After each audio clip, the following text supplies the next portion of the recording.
Mr. Chaudhri, again, welcome to ET Now. The Finance Minister has maintained status quo on income tax slabs. This at a time when tax revenues have been consistently high. Do you think some measures to help taxpayers could have been accommodated this time around without upsetting the fiscal math? Well, certainly there is fiscal space that the finance minister has, and I think the finance minister has done well to stay the course. Because I think the finance minister recognized the fact that there is a certain protocol which has been, our convention that has been there, that not to make too many changes in the tax law and the tax policy, the tax rates before a general election. But that said, the important thing is that the government did embark on a long-range plan to try and increase the tax base in this country. And that has been very successful because today what we see is not only that the tax base over a 10-year period has doubled, but we are also seeing that personal taxes, for example, have exceeded even the corporate tax collection in this country. So the buoyancy is real, and the buoyancy is on account of a greater consistency that is coming through on tax compliance. In terms of this buoyancy that we are talking about, in terms of the projections when it comes to tax revenues for the government, how sanguine are you about the projections being made, the certainty with which the government is assessing what they are going to earn through taxes? Well, if you look at the revised projections and then you compare it to what happened in the previous year, the government is having a 12% growth in, let's say, personal taxes and in corporate taxes. So really, you got a 10 to 12% growth happening already in the tax collection. And when you look at the projection for the subsequent year, the government is projecting over 12% growth in the tax collection, which I think, keeping in mind that the government is also projecting real economic growth happening in here, and of course, keeping to the tax rates which it has established, and of course, also taking in mind that there is a certain amount of momentum that's expected to continue in the economy. So I think a 12% absolute growth rate in corporate taxes and personal taxes is real and achievable. In terms of outstanding tax demands, the Finance Minister has proposed to withdraw demands up to 25,000 rupees for the period up to FY 2010 and up to 10,000 rupees from FY 2010-11 to 14-15. She stated that this would help about 1 crore taxpayers. What do you make of this announcement and this proposal? I think there are two people who benefit from here. One is, of course, what the finance minister said, which go out of the system. Now, they will certainly benefit, but I think the system will also benefit. The government will also benefit because it will be a cleanup of the books, because all of these are small. The recovery is difficult. And of course, the cost of collecting these taxes is going to be far more than the tax that is sought to be collected here. And these are very legacy matters. They go back years. The records are not well kept. You can't track down a number of these taxpayers because they may or may not even exist today or may not be alive today. So I think the answer is there is a cleanup which will happen. Imagine you have not just 1 crore tax payers getting impacted positively, but you have 1 crore cases which are lying in some way in the system, which are clogging the system, that's going to get cleaned up, which effectively means that the government's ability to have a refreshed set of tax books is far better going forward. Mr. Chaudhri, there was no divestment target set in the interim budget. Does that put undue pressure on tax revenues? The tax collections have been buoyant and they continue to show that buoyancy.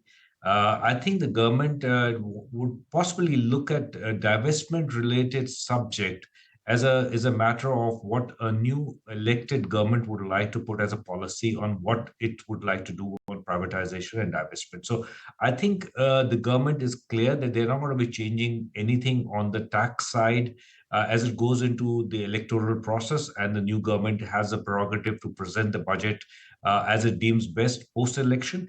And in the meantime, it does not want to create any sort of a policy framework which sort of indicates that there is going to be divestment or no divestment. It's leaving that question open to the wisdom of the new government. As we move towards a stronger economy, an economy that would be the size of 5 trillion, as is the pipe dream at this point in time, by way of the taxation structure that we have, in terms of smoothing it out, where do you think we stand since the year 2014? What's the progress that we've made, according to you? First and foremost, the government of India has done a remarkable job in being able to bring down the corporate tax rates to what a globally consistent sort of pattern of about 25%. So I think getting the glide path to 25% corporate taxes is a great initiative. The second thing was to embark and deliver successfully on the GST, which is, of course, the bedrock on which all indirect tax frameworks today sit, and to do it in a manner that is socially, economically, and technologically an efficient and an acceptable way of collecting the consumption taxes. So I think the second big piece was that. The third is, as you are aware, we today have two forms in which our individual can pay his taxes, either the legacy system, which is having its exemptions and deductions and so forth, or you can go for the newer system, which is simplified without exemptions. I think that is a bit of an unfinished agenda. I suspect that at some point of time, whether it's in the final budget for 24 or the subsequent years, the government will start giving a little more nudge towards a simplified regime and try to make the older traditional exemption-based regime become less relevant to the framework. Now, with that, what will happen is we would have been able to move forward on all the three fronts: corporate taxes, individual taxes, and personal taxes. So I think that's a big part of the change.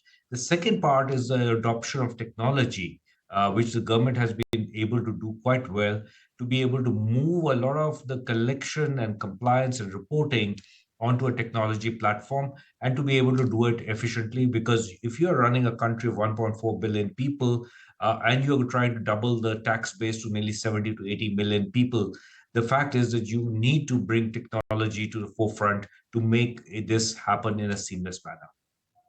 Chaudhri, we are running out of time, but I have one more question, because this is being pegged as a consumption-driven economy, and if demand has to go up, you need to put more money in the hands of people. Do you think we've been able to effectively do that? Well, I think the spend, the capex spend that the government is doing continues to be robust. Now, of course, if you look at it, it has grown up by nearly 30% in the last couple of years. I think that the government is able to keep up the capital expenditure at this rate, along with an inflation adjustment. I think there is a serious amount of money that government is spending on the economy, which is good money being spent. Um, can it do better? I think one of the things that this budget, as well as the previous ones, can help is to provide a greater stable, predictable tax regime, which incentivizes the cross-border flow of capital into India in a more meaningful manner. The minute we are able to get greater flows of capital into this country, I think there is a certain surge in the economy, which is very helpful. Those capital flows is something that the equity markets are looking forward to as well, and we'll see how much of that is going to come through. I was speaking earlier to the gentleman from Moody's, and we were discussing the possibility of an upgrade and about the kind of debt affordability that India has at this point in time. They're not quite convinced yet, but perhaps the listing of our bonds and the capital flows through that route as well is going to change things around. But I thank you for joining us on this budget coverage here on ET Now. Thank you, Mr. Chaudhri, for joining us. Thank you. And with that, it's time for me to wrap up this show. But of course, all the action continues here on ET Now. I suggest you keep it with us. I'm Vikram from me and the team. Good evening.